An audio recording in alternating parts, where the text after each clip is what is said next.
Hello everyone, welcome to episode 2 of the podcast. In today's episode we're going to talk about licks and how to use them in your improvisation. We're going to talk about standalone units versus multi-effects pedals and which one is better. We're also going to talk about gig mishaps, and then we're going to answer some questions from the Facebook group at the end. Stick around, it's going to be a good one. Hello everyone, welcome back to the Kirklees Guitar School podcast, episode 2. I'm joined with my co-host, Mr. George Loveridge. Good morning, How are you, James. George? I'm fine, thank you. How are you? Yeah, good, thanks. So what's on the agenda for this week's podcast? So, on the set list this week, we have our technical focus. Again, we're going to be looking at some improvisation skills this week. So, on the private Facebook group, you're running a 4-weekly challenge. So, we're going to look at a couple of riffs. That's just a nice coincidence. Ties us into there. Yeah, some of you have been talking about licks, which I think is really, how do you tie licks into your improvisation? So I want to talk about that today. Smashing. That'd be pretty good. So from our technical focus, we're going neck deep, and we're balancing multi-effects with standalone effects pedals. So the pros and cons of each of them. You have a few nice props down there that we're going to have a look at later. From neck deep, we're delving into some more gig stories, our confessional for us, our letting out these demons from gig stories. We then got our audience questions from you guys listening, watching and commenting down below, so that'll be really good to dissolve some of those again. And then we've got our riff of the week once more. So we had a Whitesnake riff last week, and I believe you've got a Pink Floyd riff for us Yeah, we're this going to week. have a bit of Floyd this week to tie in with some of the lessons that we've got going on. Sounds good. But what I'd love to know, before we really get going, has this been a rock or a roll this week for you? It started off rocking, but then Nice. very much rolled up until yesterday. So we put out 3 lessons over the weekend. Weekend just gone. So I did You Do Something to Me by Paul Weller, which was a requested by the community, and that went down really well. It has done, yeah. I didn't really like Paul Weller until I don't know. I when somebody requests something, I won't just listen to that one song. I'll listen to the back catalogue a little bit to while get a I'm just feel sort of for out what in the they're car about. and stuff. Yeah. I think I think it was Gary that requested that. So yeah, Gary, you've changed my mind. So yeah, thank you for that. So that was good. And then I did 2 lessons on Brown Eyed Girl, one for beginners, one geared towards beginners, and then one actually with the diads at the. That song what, pays our mortgages. It that absolutely song. does. It absolutely does. So yeah, and then I've been avoiding this sort of weird sickness bug that's been going around this week. That's news to me. So yeah, I've been avoiding that literally like the plague, but then got it. So I was wiped out yesterday, but we're here and we're just getting on with it as best we can, George. Yeah. So yeah, what about you? What have you been up to? It's been a rock this week. All right. It was a roll last week, but it's a rock this week. So last week I mentioned the tuners on my other Telecaster sort of dissolved in the air. They just disintegrated. I've ordered some new ones. Okay. I've done some homework, so hopefully I'd love to be on that telly next week. Are they coming from China and going to take 6 weeks to Yes. get here? Well, I looked at the original Squire tuners I could have bought brand new. They've changed the design, so I can't have them. They were about 20 quid. Right. I bought Amazon's finest for £13. So, if I'm dealing with bad tuners, I'll stay with bad tuners. But knowing my luck, I'll end up putting some 70 quid locking tuners on. Yeah. And then on Friday, just gone, I went to see a group called the Classic Rock Show. Oh yeah. In Okay. Harrogate. I talked about James to these a lot and a few of my students. You may have seen them on YouTube. If you haven't, have a look for the Classic Rock Show. They're on all the platforms. And as a musician, it's just an hour, nearly 3 hours where you can just switch off and marvel at what these guys do. It's not just your Deep Purple and your Pink Floyd. They've got a bit of Bruce Springsteen and Alone Heart and that sort of stuff. Pete Thorne's in there. He's a monster player. Crazy. If you haven't checked out Pete Thorne, he's like one of the original kind of YouTube guitarists. Yeah. But he's like LA session dude. He's very, very, very good guitarist. He makes Marty Schwartz look like a kid because of how long he's been on YouTube. But Pete Thorne, they played Jump Van Halen, for instance. Yeah. And I sent you a video at 1 a.m. when I got back, and Pete's just almost asleep playing this solo. It's 1,000 BPM. There's sweeps. There's everything. Yeah. It's awesome. So that's why it's been a roll for me this week. Pretty good musical week. I've said to George when they come back around in the next year for their UK tour, I'll definitely be going and checking that out. Yeah, not that I'm a super fan, but I am a fan. I am in their private Facebook group, so a bit of a groupie over here. But okay. they're just cool. Very good. So technical focus then. Yes. As technical focus last week was hammer-ons. It was. Thanks for reminding me. So we spoke about hammer-ons and broke it down. Let us know in the comments below or in the Facebook group whether you sort of found any of that useful. Now, in today's technical focus, I want to talk about improvisation and licks. So I just want to preface this with we're currently on week 2, going into week 3 of the February Improvisation Challenge, and a lot of you are getting involved in the private Facebook group, which is really cool. Fab, yeah. The idea is that we are starting from the very bottom and getting you to just place a little bit of improvised blues soloing in the key of A minor.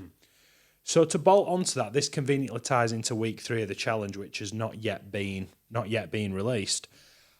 Licks. Why are licks important? We talk about, you see these books in guitar shops or more sort of recently on YouTube, and it's like, here's 10 amazing blues licks. Well, why is that important, George? I'd say licks are important because when you go to improvise with another player, especially, that's what we always brand it as, playing with another player, but mostly at home with a backing track, it's your toolkit, as you like to brand it as, and I totally agree. If you look at, let's be very classic example, let's say you've got a builder. He rocks up to work. He's got his chisel, he's got his drill, he's got his wall plugs.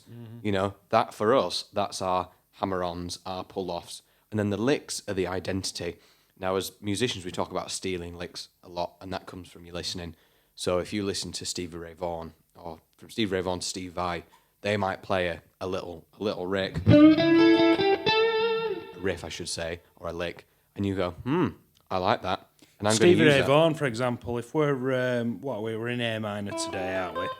Stevie Ray Vaughan did this thing that he stole from Freddie King, which I then stole from Stevie Ray Vaughan, where you go up into the second position, you bend that note at the very top. So in this case, it'd be the 10th fret of the fret of the high E.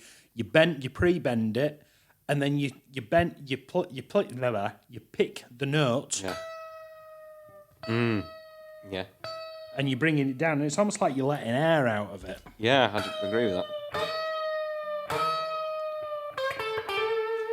Well, speaking of Kings, BB King's got a little... It's not even a lick, it's a single note that I've stolen, and you know exactly which one it's going to be. I know exactly which one it is, yeah. BB King, well, Thrilly's gone, BB King, have a listen if you want to get lost in blues magic, was in B minor. So we're a tone up, 2 frets from where we are. He simply plays that root note, B, at the highest octave possible. If you just vamp on a B minor chord for me, he could have all the fancy chords he wants, but then he'll just go like this. Just that. Just a B note, and to me that's so effective, and it really impacted me when I was younger, when I couldn't even play guitar, thinking, that sounds cool, because he's doing one thing, and it sounds great. And it's the mantra of less is more. It's always less is more when it comes to improvisation. Yeah, but in terms of licks, we've both got our own identities that we've stolen from each other in different players, but we've both got a couple of licks we'd like to share with you guys this morning. So, take it away. Yeah, I'm going to start. So I'm in position 1 of the minor pentatonic. So, that good old shape. Now, I'm going to... Well, let me play the lick first. So it's very kind of Angus Young, hence why the SG is out today. So with I'm actually using my middle finger to bend this note, but you could use your ring finger if you wanted to. I'm bending the 7th fret of the G. I'm then going to the 5th and the 5th of the B and the 5th of the high E. I'll then play... I'm alternating, so I'm bending 7 on the G, 5th fret of the B, 8th fret of the B, and then I play the same 2 notes out of that 3-note sequence again, but then finish on the 5th fret of the high E. I'll put a tab below this for you to because I didn't explain that very well. It's very early. It's just got that cool sort of... Well, if I were to play just a cheeky A shuffle... Yeah.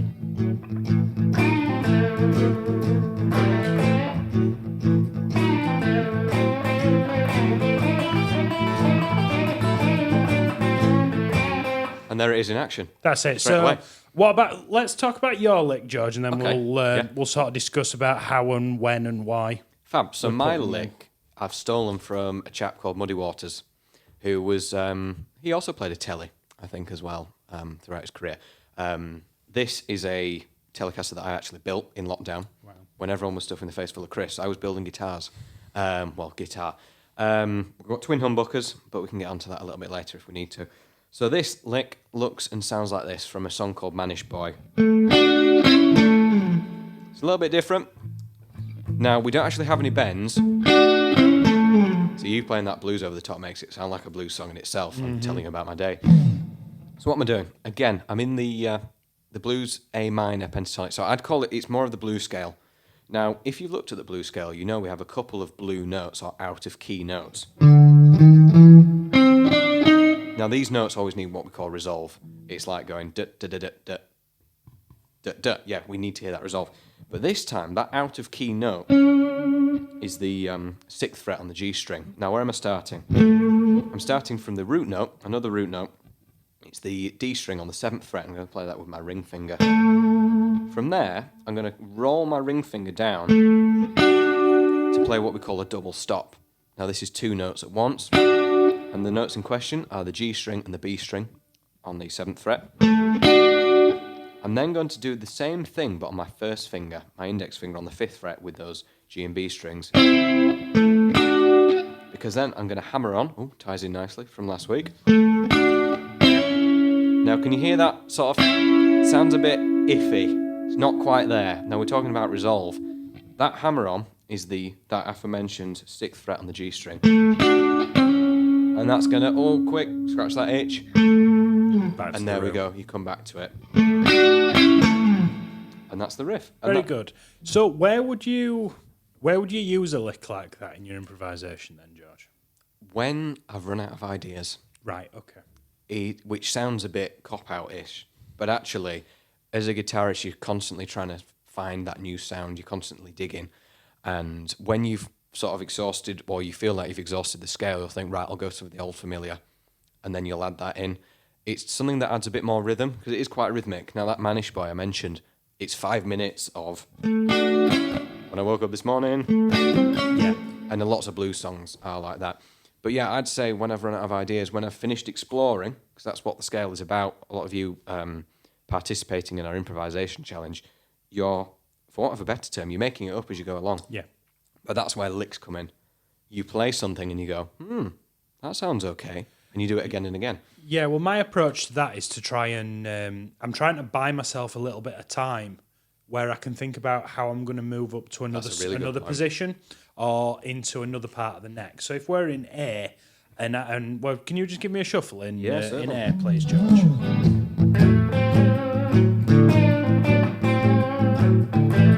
Okay, I want to move, but I'm not quite sure I'm going to get there. So I'm going to put a lick in.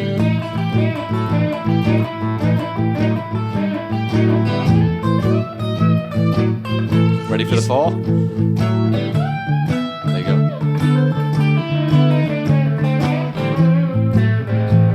Anyway, we're getting a little bit carried away there, but I'm trying to explain my thought process as I was doing it at the same time. Now, I put that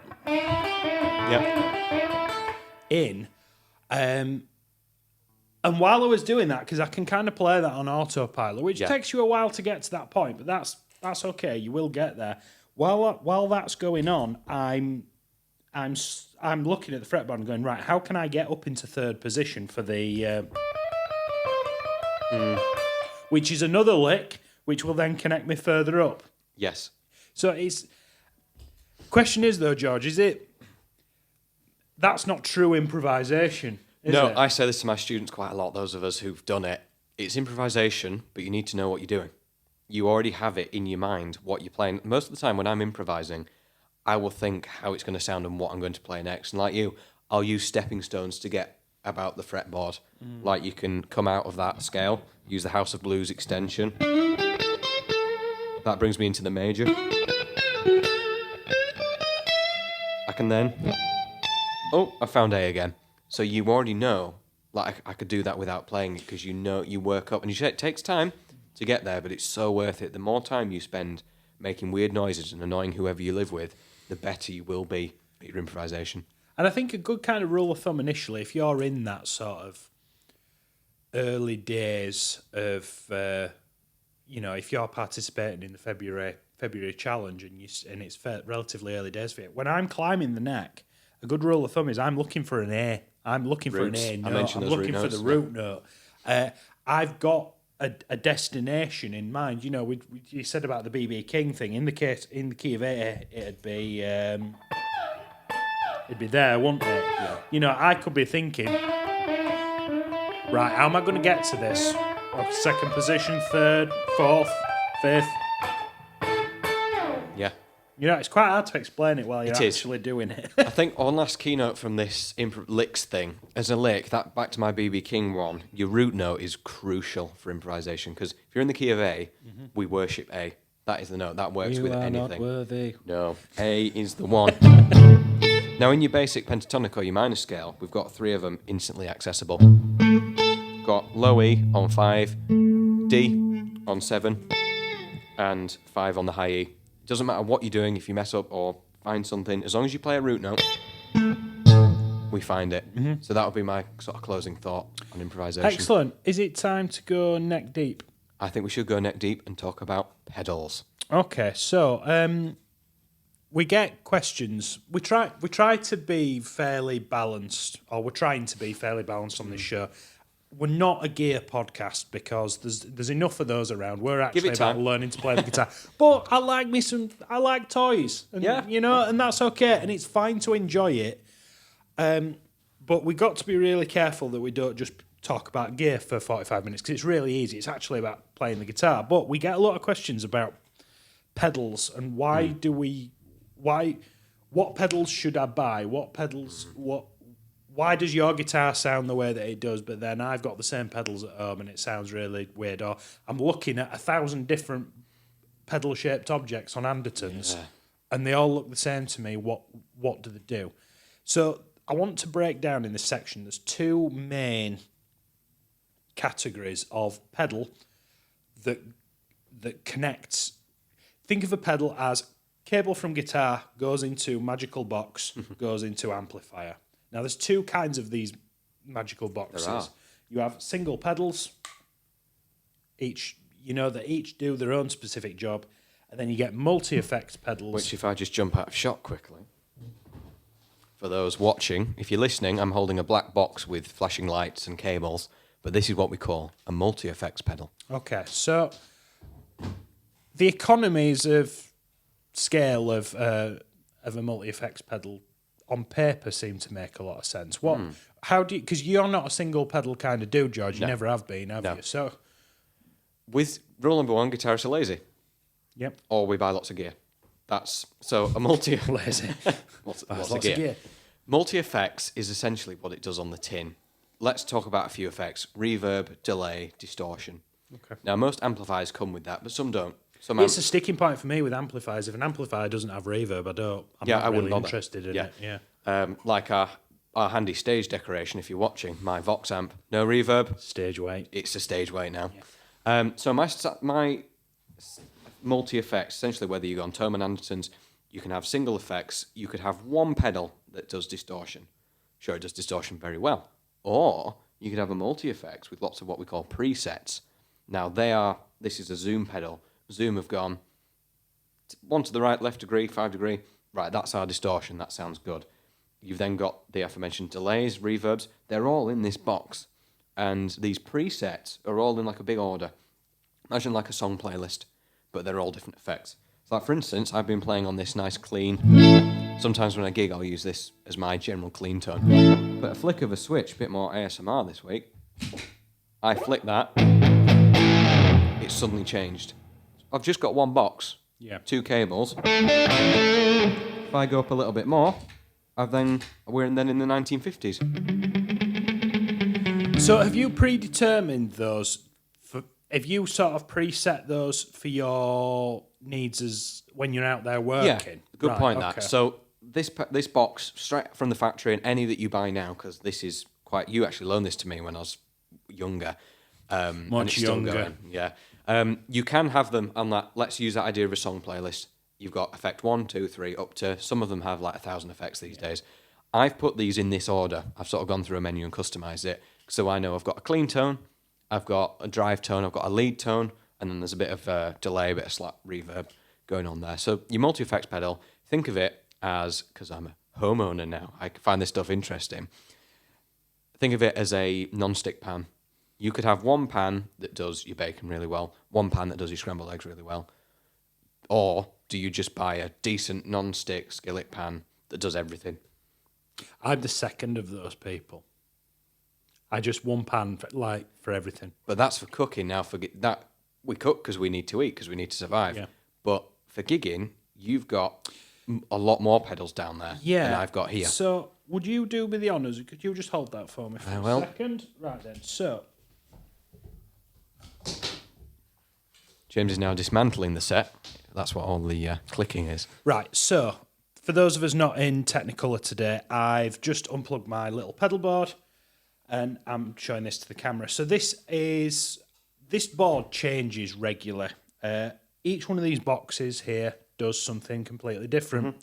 And each have their own job in my pedal board. Now, I did a video on this a while ago, which I'll link in the show notes, but essentially, this iteration that I've got of the pedal board starts with a tuner, Tube Screamer overdrive, Riot distortion, Boss SD1, which is my lead tone, and then a little delay pedal. So let me just plug all this back in. Now, while James is doing that, I would like to say that all of these pedals, that multi-effects, you could spend 500 quid on more multi-effects, which is, music is expensive. But with all these little pedals, if you spent 100 quid each on them for a good one, you're then spending the same money. So what's the benefit? I feel like I have more control over single pedals. I would now, agree. I'm a busy dude. I don't have the time. Some people are tinkerers, and some people like messing with things, or I don't have the time to search for the most amazing tremolo sound in the world. But what I can do is I have the unit. I don't want to mess around going through banks and presets. And I'm not a technophobe by any stretch of the imagination. I just can't be bothered. Yeah. And I'm one of those people where I have a shelf at the studio, which pretty much every pedal I've ever needed for work out there gigging for various productions and one thing or another. I buy gear to do a job. So that little Boss DD3 delay at the end, I bought that because we were doing some Shadows stuff on the YouTube channel, and I wanted the sort of, an SG is hardly the, it's the right colour, but that's about it. But in the Apache, you get the,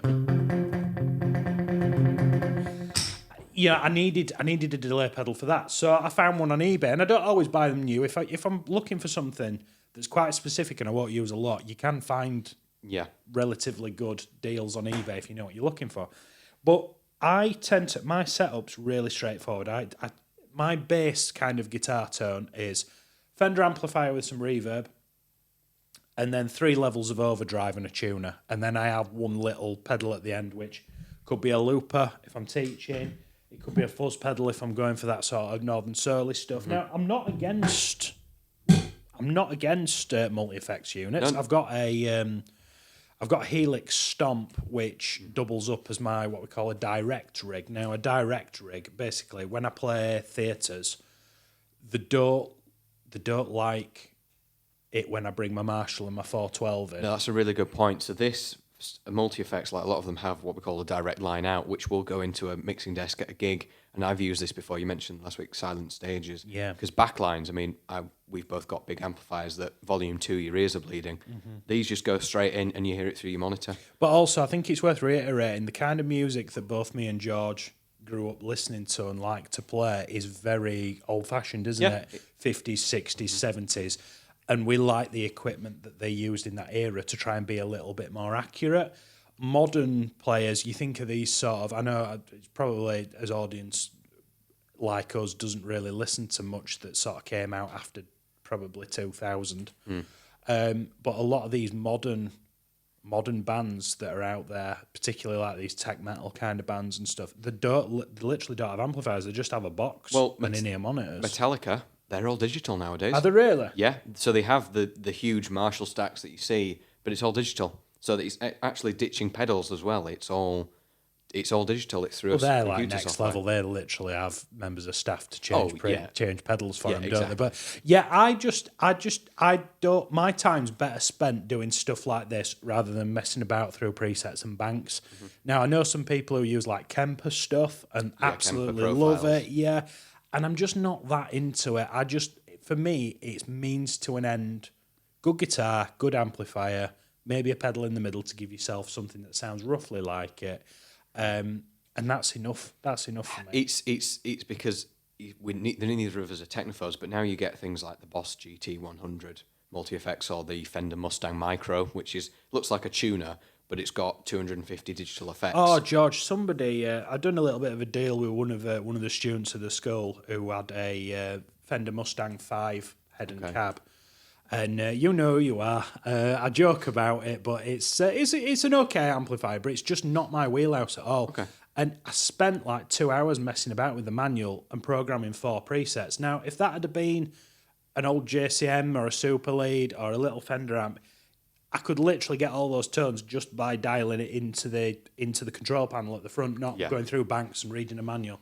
I'm just not that way inclined. I don't enjoy that part of it. I enjoy. I don't know. I'm just a little bit more sort of simple, I think, in that way. Well, it's things. If like I said last week, I like my cars. Way back when, if your car wasn't running right, you'd get a mechanic on it and he'd tweak this, listen to it, tweak that with a screwdriver. Now plug the laptop in. Oh, I've made it do 5 more miles a gallon, and that's what we're dealing with. And there's pros and cons for each of them. It depends on your application. I spent a couple of hours, like I said, for my for what I call my direct rig, which is the HX Stomp. For that rig, I spent a day programming it, but I've never gone back into it since, and that was 2 years ago. Yeah. Because it does the job and it does it fine now, and I don't want to. Like, I've got a decent sound out of it, and I don't want to tweak it. It's fine. Overall, I think they're fine. It depends how much money you've got to spend. It depends what application you need it for. If you're gigging in your scenario, say you're at Harrogate Theatre and you're playing Northern Soul, I need to press that button and it's going to give me a drive. I need to press that button, it's going to give me a reverb. Or if you're sat at home in your home studio, in your bedroom, wherever you live. And some people like that, and that's okay. Yeah. But I'm just not wired that way. Like I like messing about with all, like trying to set the podcast up and doing all this kind of setting the setup and the stuff for the YouTube videos at the other side of the room. I don't enjoy that aspect of it.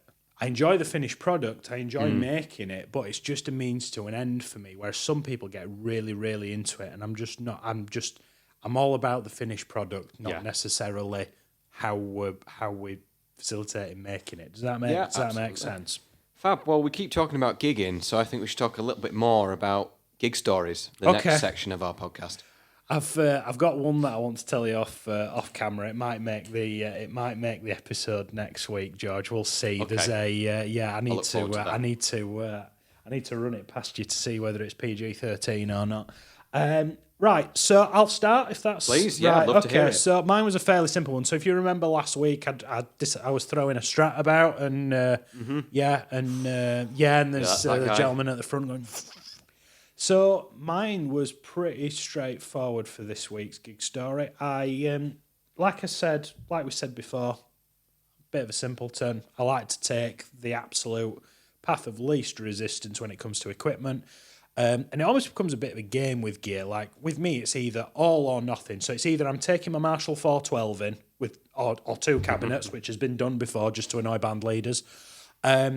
And loads of pedals and loads of gear, or I'm literally trying to get there with as least equipment as possible. Because oftentimes I'll be asked to play at some sort of bar or, some sort of place in, I don't know, let's say Manchester, and I have to park at an NCP car park a million miles away. And also, I think you don't just have to carry all that stuff across town, but you've also got to think about it's going to be 2 a.m. in the morning, and I'm carrying arguably £1,000 amplifier, £2,000 guitar. Will they get a drink spilt on it in the venue? Well, I'm more concerned with going back to the car park, and carrying that equipment. So sometimes, if I think it's going to be a bit sketchy, I will take 1 guitar, 1 amplifier, and 1 pedal, and that can quite comfortably carry that across the city centre.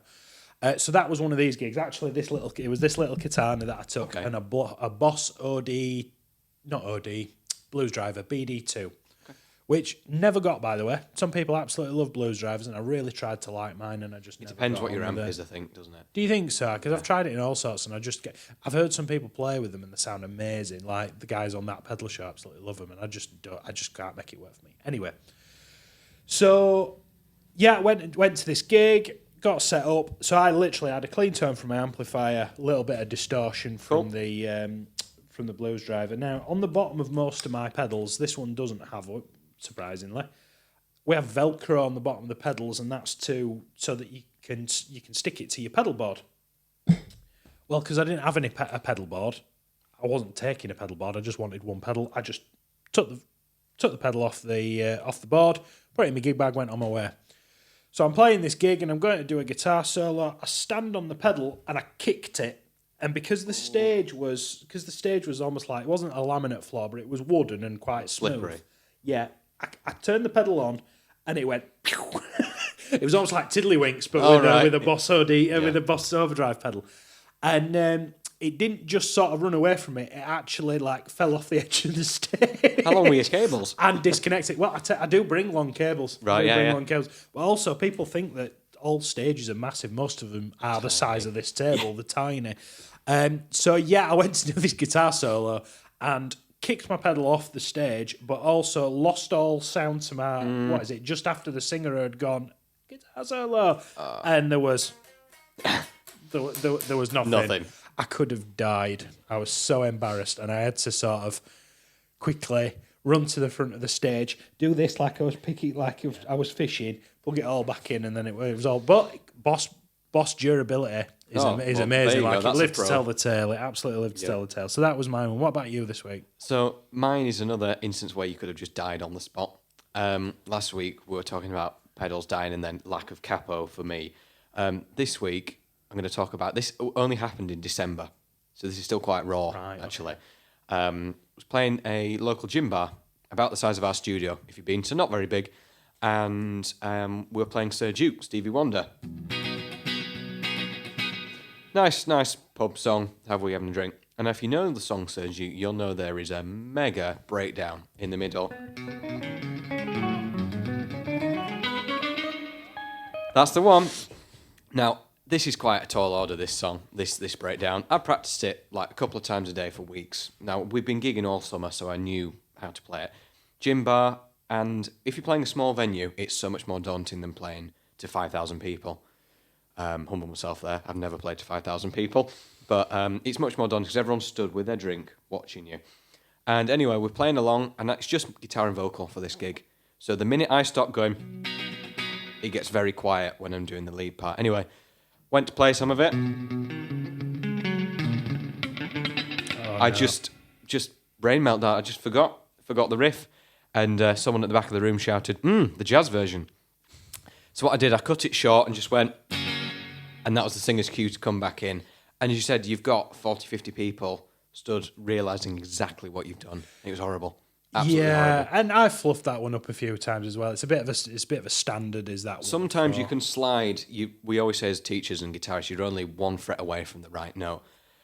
I was in a different country. I needed my passport to get back to where I needed to be. So that's my gig story. For this week. And I think what I want to sort of, the whole point of this segment of the podcast is to sort of say it happens to us all, but it's your attitude towards it. You have to laugh it off because otherwise you'll spend the next 3 weeks getting really upset at yourself for it. And, if you're in your bedroom practicing, improvising, trying to, and you're like, it just sounds horrible. Our confidence in the playing to take those chances and then laugh it off when it goes wrong it's a skill in itself. It's like if you watch someone at the petrol station trying to fill up their cars, the tyres with air, and they're getting really het up, it's quite funny.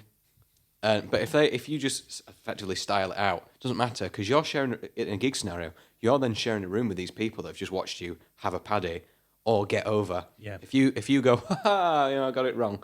Make it and then speak about it. It doesn't matter. It takes the Do you think anybody in that room woke up the next morning and go, do you remember that bit in Sir Duke that lad played on that Les Paul? I hope not. No, absolutely they didn't. Not. Absolutely not. They're too busy gripping their head. Yeah, that's it. So. And most of the time, honestly, it's if you look at music memes online, it's like when they say, "Oh, haha, you played a B-7, not a B-7 sharp diminished 5."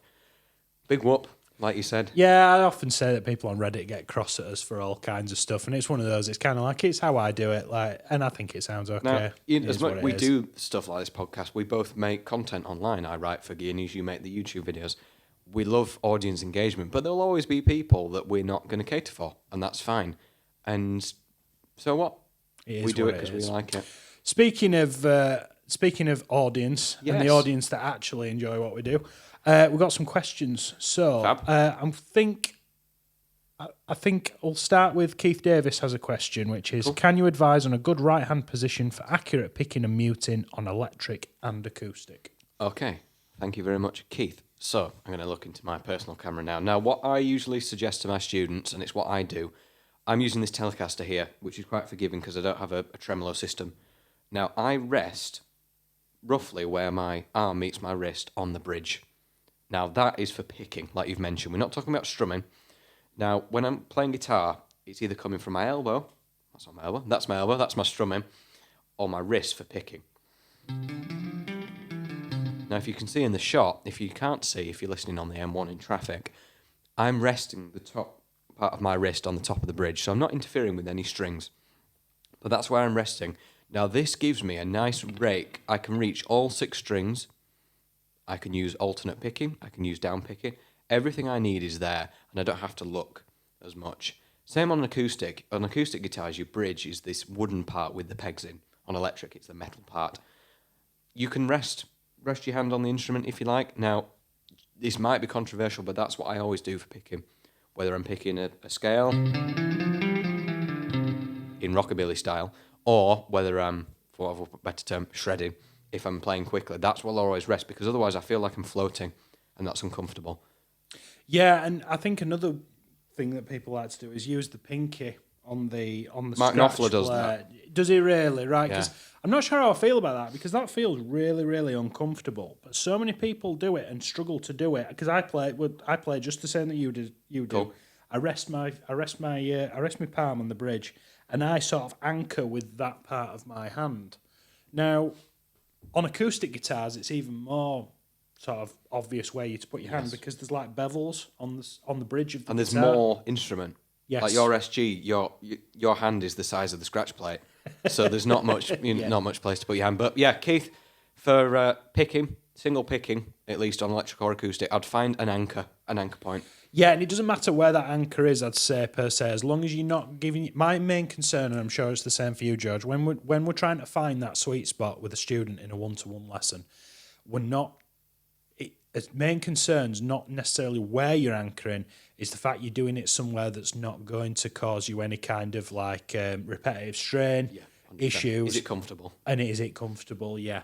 And it's one of those things, it's not very helpful, Keith. I'm really sorry, it's not very helpful, but you will find your way, just persevere with it and keep at it, and it will come. It's like holding the plectrum. You know, there's a student that I've been teaching for a long time who, the way they hold the plectrum just seems so bizarre to me, but that's how they get the best sound and they're the most comfortable. James Hetfield, Metallica, he holds it like he's going to drop it, and I couldn't imagine. Well, Eddie Van Halen played like that. Yeah, played like that as well. So, who am I? Who am I to judge? Yeah. May I ask you a question? Mm-hmm. So we have a question from Reg. Now, Reg says, I would appreciate some information on pedals, what to buy and how to use them. Now, that ties in very well to what we've been talking about today. So hopefully you got something out of that, Reg. But just to expand upon that a little bit more, if you're completely new to pedals, what I do is I wouldn't spend loads of money initially. I would spend little chunks, 20 quid here, 30 quid there, and find out what you like. Now, I won't go and buy a multi-effects unit. I don't think that's the right path at all. What I do is I don't have any here. Amazon do these little what they call micro pedals. They're about so big. Yes, I've seen them. Now you can pick those up from anything from £15 to sort of £25 a go. I would look into some of those.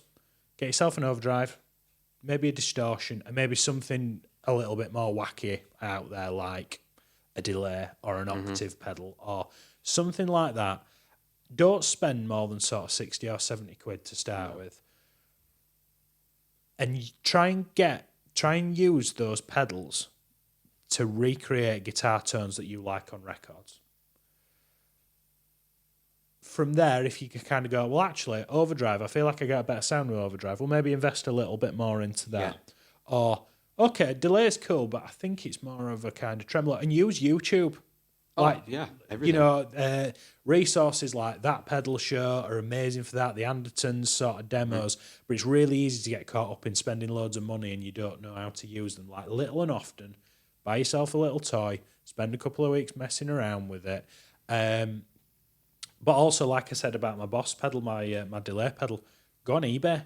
Go on eBay. You can have some bargains on eBay where somebody's paid 150 quid for a pedal and you might get it for 60. Yeah.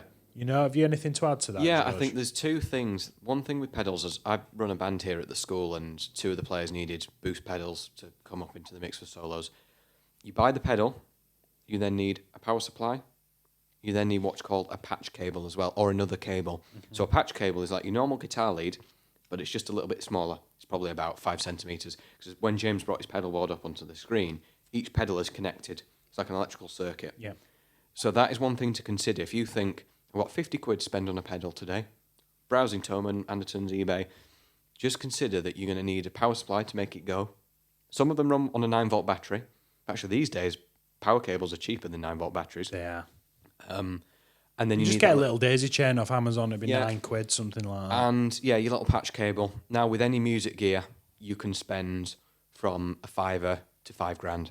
Honestly, the scale, that's not hyperbole. That's genuinely... I put a list of pedals in our private Facebook group the other day about looper pedals, and they were focusing on value. So the first one was sub £20, and the most expensive one was about £300.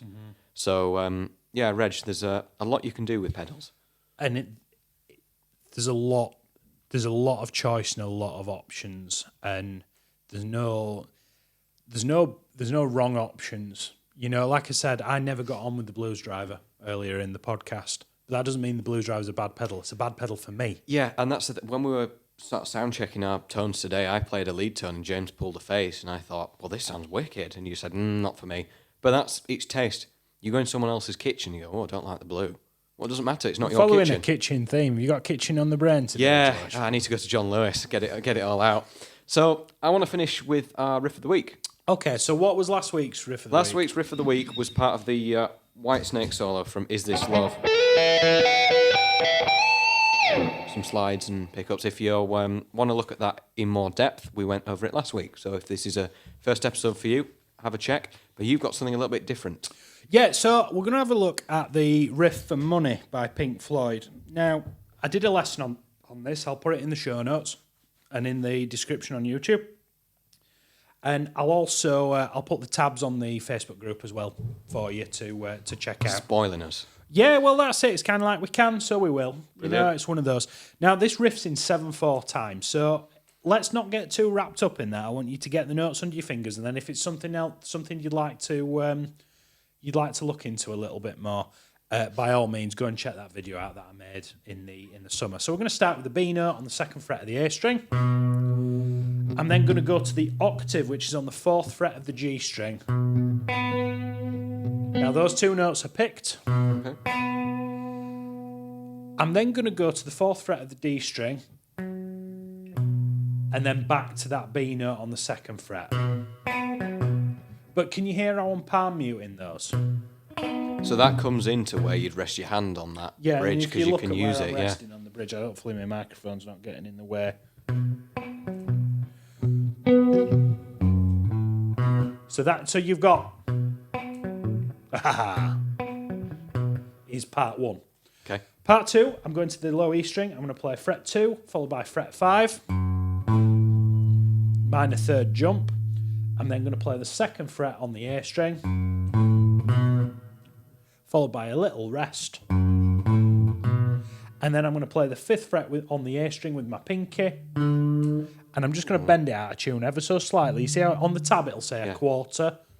That's what I call a tweak to my students. Yeah, it's a good way of putting it. It's not quite a bend, you're going from one fret to another. We're not changing fret, hence tweak. Yeah. That's what I'd say anyway.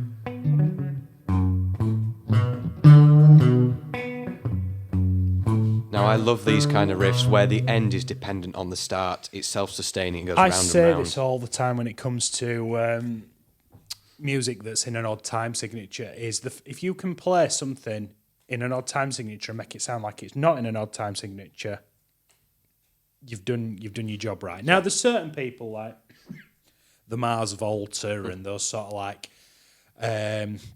sort of more proggy, experimental kind of math rock kind of bands where that's the point. I want it to sound really disjointed. But for me, odd time signatures are best when they're done in a way where it doesn't feel like it's in an odd meter. Yeah, you can just drive along listening to it and you're not going 1, 2, 3, 4, 5, 6. You can just listen. Yeah, you just enjoy it for what it is. Right then, so what if we... a bit of a longer one today. We've trod a lot of ground today. What are we... can you just summarise what we've done? Look back at our set list then from today. So we had our technical focus, our improvisational licks. I had a Muddy Waters lick. You had a more Angus Young style blues lick. We then went neck deep and looked at multi-effects pedals versus standalone units. We're still undecided. I think we have our own preferences as players, and you will do too. We then looked to our gig stories, which is where we confessed things that have gone wrong live. We had our audience questions from Keith and Reg. Thank you, guys. If you have any questions, you know what to do. Comment down below or get in touch with us. Absolutely, yeah. And join the Facebook group, guys. Definitely. Like, it's every week. We have like an automated thing on the group that goes out that welcomes all the new people to the group, and there's 100+ people that join us every week, and it's amazing. Like, and everybody's getting really stuck in. It's a really supportive group, whether you're an absolute beginner or you can play already and you're just looking to kind of just tweak those little things. Definitely. It's a really good space. If you're on Facebook, I would, and all those files and everything are in there. It's a really, really good space. So we're going to do a little bit of a jam in B minor to play them out. So you start, mate. You start. Okay. Right, we'll see you next week. You say you start. Which bit? What do you want me to do? I'll play the backing. Right, Treat okay. You. Give it a go. Thank you very much, everybody. We'll see you next week. Cheers.